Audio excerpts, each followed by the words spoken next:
Hey everyone, welcome back to course, and in this lecture we are going to learn how we can create our own ABAX REST web service. So the use case is we need to create a very basic simple web service which is going to return a welcome message to the system who is consuming our web service, and after developing this web service we are also going to test this web service using Workbench, that is a web service testing tool for us as of now, and then going forward we will also use Postman and other web service testing tools as well. So let's quickly develop our own web service. So this is our environment where we are working, and the brand new environment. So what we did is we just created a class. We are going to change the class access modifiers and provide some annotations which are required annotation. So what we need to do is we need to use @REST resource, which is a required annotation in order to make any class or in order to consume our class as a REST or SOAP web service, and it accepts one parameter, that is URL mapping, and here we can provide what URL we wanted to give to our web service. So suppose that here we wanted to give as a version 1, and then we can say that welcome message or just welcome, and if you wanted to give some kind of wildcard characters you can give here. Putting the star means that anything we can pass after this particular URL, like after putting this URL we can pass anything here. Now next thing that we need to do is we discuss that it should always be global, that's why we are making as a global, and the other thing that we discussed here, let's quickly make is that a global. Again we are putting a global variable here, and then we have got this string which is saying welcome to SFDC Panther integration tutorials. Now what we need to do is we need to create a method which will be executed whenever we are trying to make a GET request to this URL. So how we can do that? To do that, what we need to do is we need to create a method here. So we will again create a global method. We will say global static, as it is going to return a message which is in form of a string. We are going to say that string, and then we need to say here is greeting message.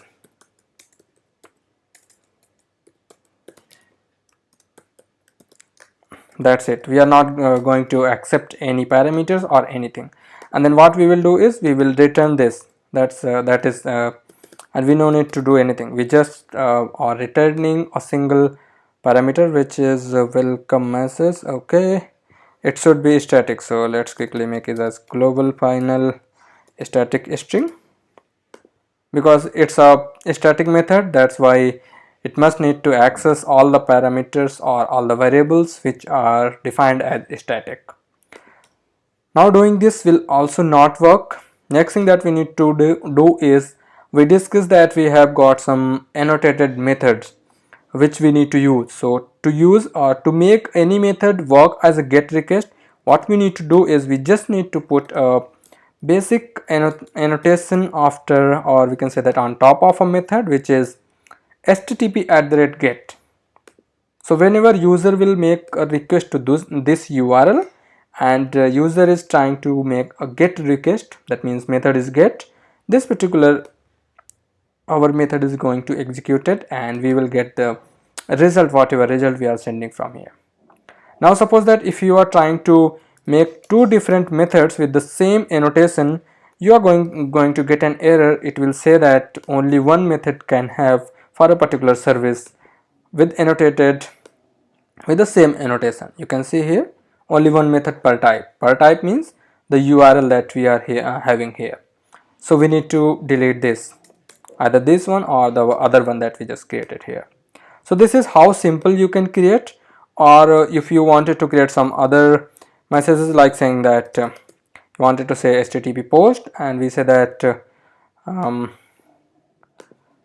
post greeting message, and if you wanted to return something, you can return, you wanted to create some records like account, contact, or some custom objects, you can do that here. And if you will save this, it will also work. It will not give you any kind of error.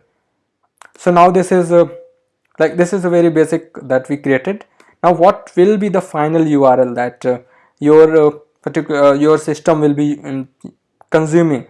System means either our Salesforce itself while testing from a Workbench, or some other system which is trying to consume our web service. What will be the URL?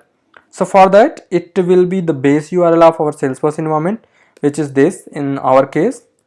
So how it will be? So let's say that we can say that REST service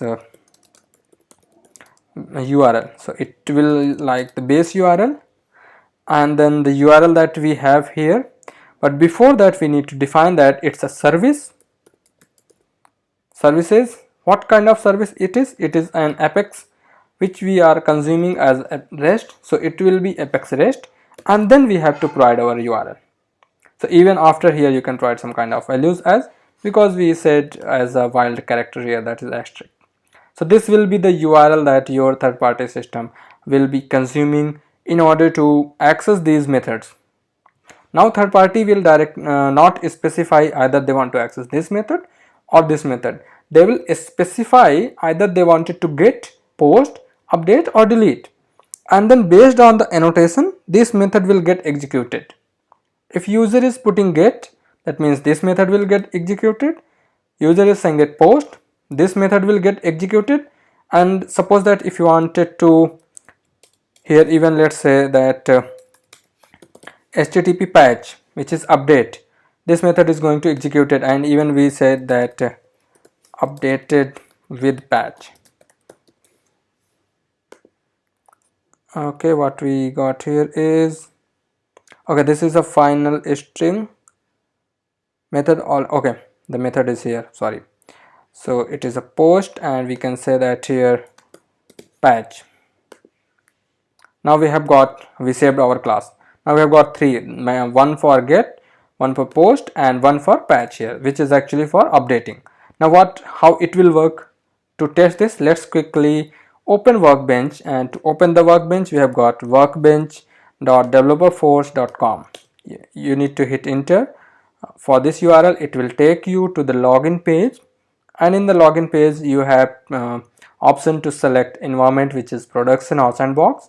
So we are working in a developer, which is a production. Agree the services and click on login with Salesforce.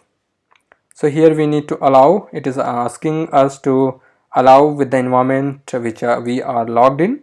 I'm going to allow this here, and it will take us to the Salesforce Workbench page. Now we are here. From here, how we can test that? Go to the utilities tab and then select here Apex REST Explorer. So here we have got this is a URL by default, which will give you the information about your org. That means what custom objects are there, objects, fields, metadata, some kind of reports and dashboards, everything you will get from here. Now how we can access our web service? So our web service is saying that we need to develop this kind of URL. So where we need to put this? Let's quickly try to put. Why we are trying to putting here? It will be always having the base URL of your environment by which you are logged in, because we are logged in here, so we need no need to provide this particular this URL, and it is always having services as a base URL. So we just need to provide our URL, which is saying that Apex REST version 1, and then welcome. So we selected method as a get. In the header, if you see here, we are sending content type as application JSON, and we are also saying we are going to accept JSON here. So let's quickly execute this and see what happens, what information we are getting. You can see here we are getting welcome to SFDC Panther. Why we are getting each and every word separated or segregated? Because it's an string, and we are accepting, or we are expecting the response in a JSON form. Again, let's have a look as a header. We are expecting information in JSON form. That's why it is breaking into the different lines. If we show here raw response, we can see the raw response is what we actually wanted, or what we are actually sending here. Now if we talk about patch, which we used here, so again patch is for updating some information. Definitely it will ask us to provide a body, and for post even it will definitely ask us to provide a body. So what we can do is, at it is accepting a body in form of JSON, we can quickly say here name. That's it, just for testing purpose. It will not do anything, but to make sure that our method is working. So we selected post this time, execute this, and you can see that we are getting the response, and the response is here. In case of patch, we made some changes.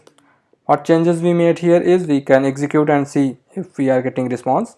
We are getting response, and we are getting updated with patch. So if we select raw response, we can see what we are sending from our Apex class. So this is how you can test, or you can develop your Apex REST services. You can test with the help of Workbench. We will also test going forward with some other testing tool, that is Postman. So this is it for this lecture. If you have any questions, please feel free to reach out to me. I will see you in next lecture. Thank you.